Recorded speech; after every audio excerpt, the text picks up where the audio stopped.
maybe there are things we will have to sort out properly so that they do not cause any misunderstanding. Because I understand some of you came from, say, neighboring countries, right? There are those of you who hail from here and you're only studying outside, and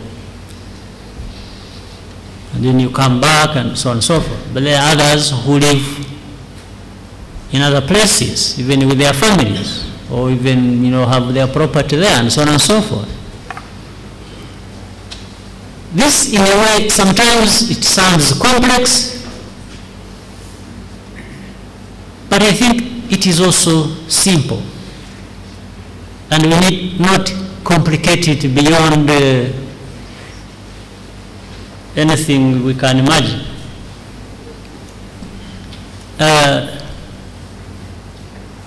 Because I understand some of you, say, came from Tanzania, others came from Uganda,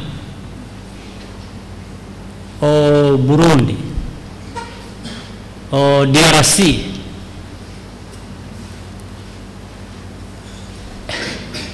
I don't want our brothers and sisters from the neighboring countries to imagine that when you have come here, there is something suspicious or official that you are coming to do here. No. There is nothing.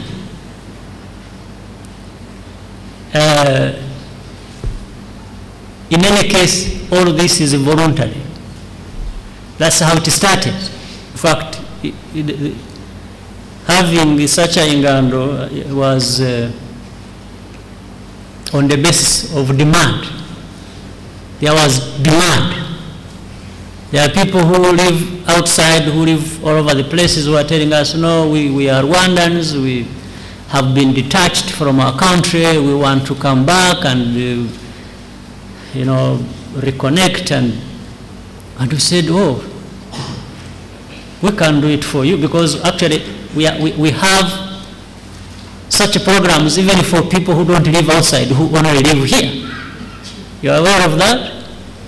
We have it for teachers, we have it for nurses, we have it for our own students here, we have it. It's about connecting with their country in a very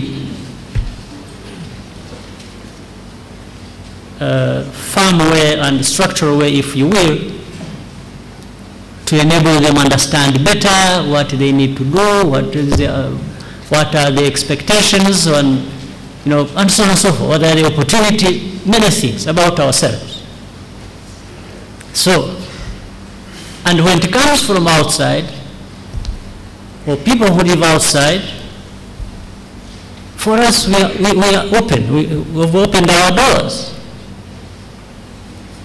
Come if you want to come. Don't come if you don't want to come.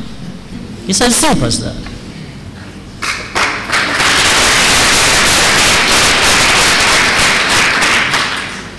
So why would anybody complain about this thing? And you see, we have complications again, which I was talking about. Are you aware that, and honestly, I'm not responsible for this, and I don't think any of you is responsible for that, right? Because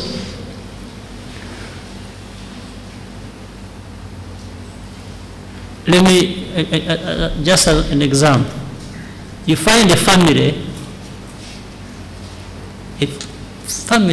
one family, single family,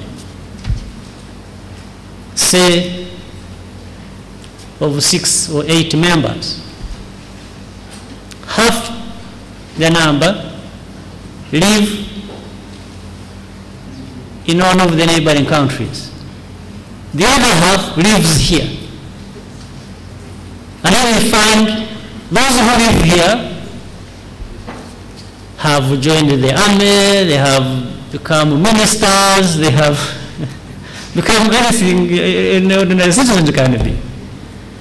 Then you find the other family, the other part of the family in a neighboring country,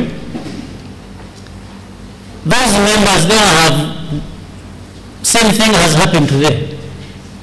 They are either in the army or they are in public service, they are ministers, or they are, and so on and so forth. Now, how do you handle this kind of situation? If one of those members outside decides to say, no, I want to belong there. Actually, I have my mother there, or I have my father there. I'm going back home. What do I do? What do you advise me I should do? Right? I just say, no, shut up. You belong there, keep quiet. And it becomes difficult. Or the others, no, actually it happens that they keep moving. They are like nomads. Yes. For 2 years, they are in Rwanda. For another 2 years, they are in Uganda. Then in the following 3 years, they are back in Rwanda. No, so I look at this, I think with the regional integration and with the, if we put good thinking into it, we can find a cost-effective way of managing it and dealing with it without, instead of even looking at that as a problem, we should be seeing it as an opportunity. For either way. I mean, either way, whether you are in Uganda or the other one is in Rwanda, or between us, Uganda and Rwanda, we should identify something that turns it into an opportunity rather than something that turns it into a problem. I don't think we're looking for problems, we're looking for opportunities. Isn't it? Yes. So, I want you, those of you who are here, to understand it that way. First of all, that it was on the basis of demand that was there that this was put there. Secondly, that it is very voluntary, and it is not, in fact, a nationwide program, even in other sectors.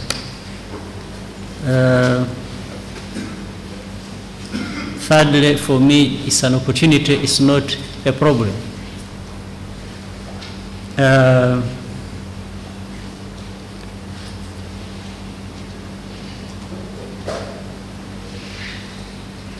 And I understand it very well because even at a personal level, I have moved across many borders at one point or another in search of my identity until I finally found it.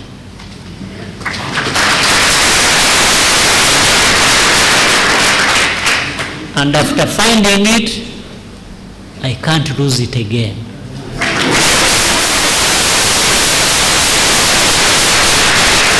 And I don't think any of you should ever lose it again.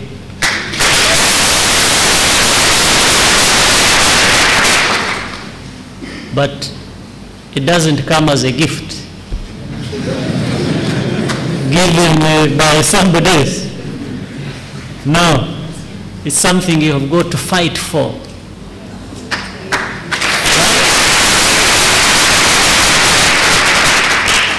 You've got to fight for it, and sometimes fight hard. But given the cost of fighting hard, to retain it. And the costs of not having it, I would rather fight hard.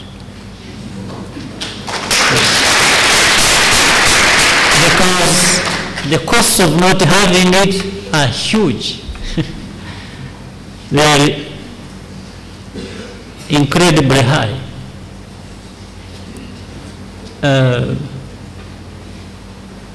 It's like in comparison, if I compare, you see,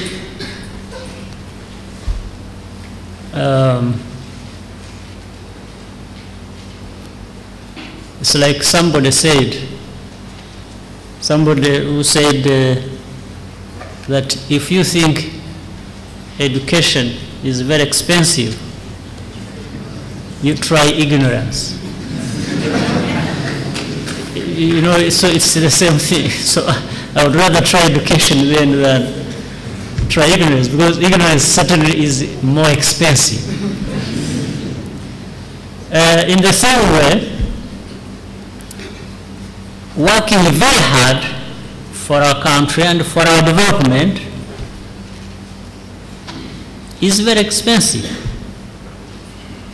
But it is even more expensive not trying to work hard, because it results into perpetual dependence. It results into lack of your freedom,